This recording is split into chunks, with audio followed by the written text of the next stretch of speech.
Je suis le bon berger qui donne sa vie pour ses brebis.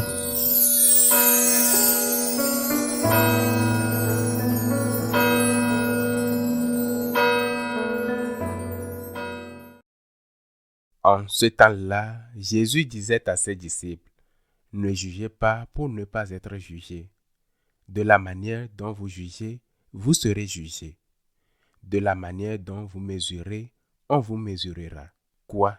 Tu regardes la paille dans l'œil de ton frère et la poutre qui est dans ton œil, tu ne la remarques pas? Ou encore, comment vas-tu dire à ton frère, « Laisse-moi enlever la paille de ton œil » alors qu'il y a une poutre dans ton œil à toi?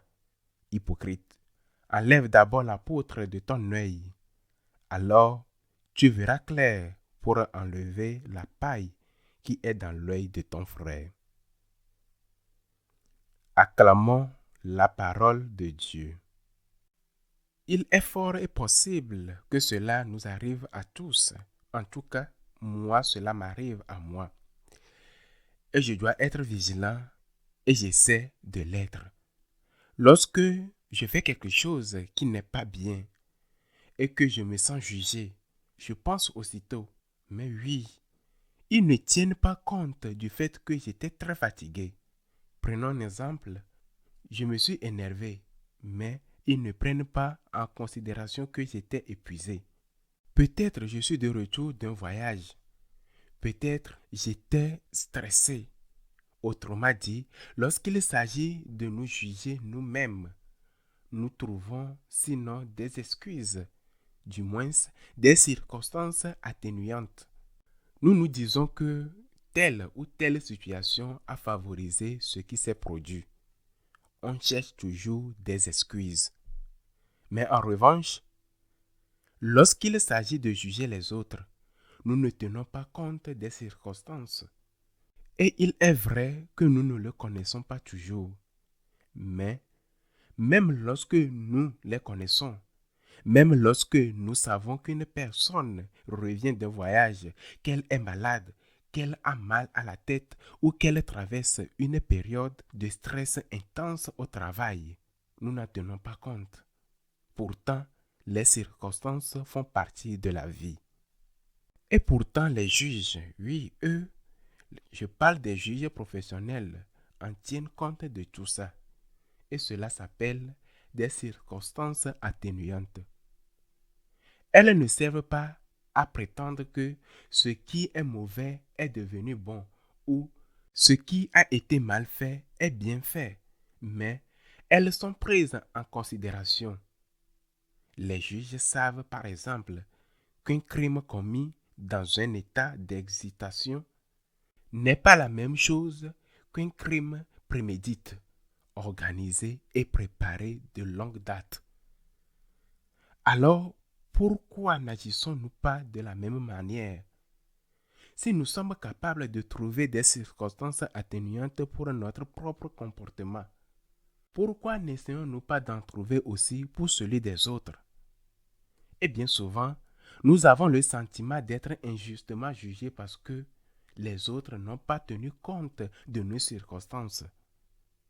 Et nous avons l'impression des fois comme s'ils nous considèrent comme nous sommes des êtres de pierre, insensibles à la chaleur, au froid, à la fatigue ou au stress.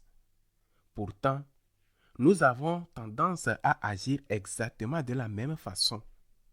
Cette mesure de compréhension que nous nous réclamons beaucoup de fois pour nous-mêmes, je ne parle pas de la tolérance, mais de compréhension, c'est-à-dire de la capacité à prendre en compte des circonstances atténuantes, nous ne l'appliquons pas aux autres.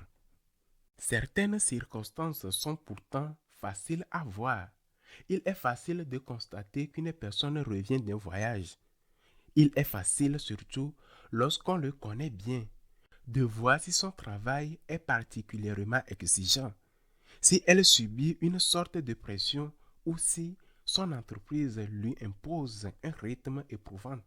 Et malgré cela, nous n'en tenons même pas compte. Parfois, nous ne tenons même pas compte de la maladie. Certaines personnes souffrent pourtant d'un problème physique. Je parle aussi de moi-même. Comme je suis pratiquement sourd aujourd'hui, même ceux qui le savent que je le suis s'agacent lorsque je ne les entends pas. Mais pourtant, ils savent que je suis sourd. Mais nous ne prenons pas en considération ces mêmes circonstances atténuantes, ces mêmes conditions de vie lorsque nous jugeons les autres. Et je le répète, cela concerne seulement les circonstances que nous pouvons connaître. Il en existe d'autres que nous ignorons totalement. Comment s'est déroulée son enfance? Quelles blessures ou quelles épreuves elle a traversées dans le passé et qui continuent de la marquer jusqu'aujourd'hui? Ces paroles du Seigneur sont des paroles qui jaillissent de son amour, infini. Ne jugez pas. Laisse Dieu être Dieu. Laisse-lui connaître tout de cette personne. Tu n'es pas Dieu. Toi, peut-être en sais-tu quelque chose, mais tu ne sais pas tout. Et en même temps, le Seigneur nous dit ici la même chose qu'il nous a enseigné dans le Notre Père. Dans cette prière, nous disons, pardonne-nous comme nous pardonnons. Et ici, le Seigneur déclare, la mesure dont vous vous servez servira aussi pour vous. Si tu as été sévère dans ton jugement, je ne parle pas de la sévérité à l'égard de l'acte commis, mais de la sévérité à l'égard de la responsabilité de la personne qui l'a commis. Car ce n'est pas la même chose de dire « cela est mal » que de dire « cette personne est mauvaise ». Laisse à Dieu le jugement des personnes. Juge les actes, mais ne juge pas ceux qui les commettent. Car cela, seul Dieu peut le faire. Lui qui connaît tout de cette personne. Tu n'es pas Dieu. Laisse Dieu à être Dieu. Et souviens-toi, la mesure dont tu te sers servira aussi pour toi. Ne juge pas, afin de ne pas être jugé. Car vous serez jugés selon le jugement dont vous jugez. Et l'on se servira pour vous de la mesure dont vous vous servez. Pourquoi regardes-tu la paille qui est dans l'œil de ton frère, alors que toi, tu as de la pourpre dans tes propres yeux? Enlève ta pourpre, là tu verras clairement pour aider ton frère à enlever la paille qui se trouve dans son œil. Qu'il soit ainsi.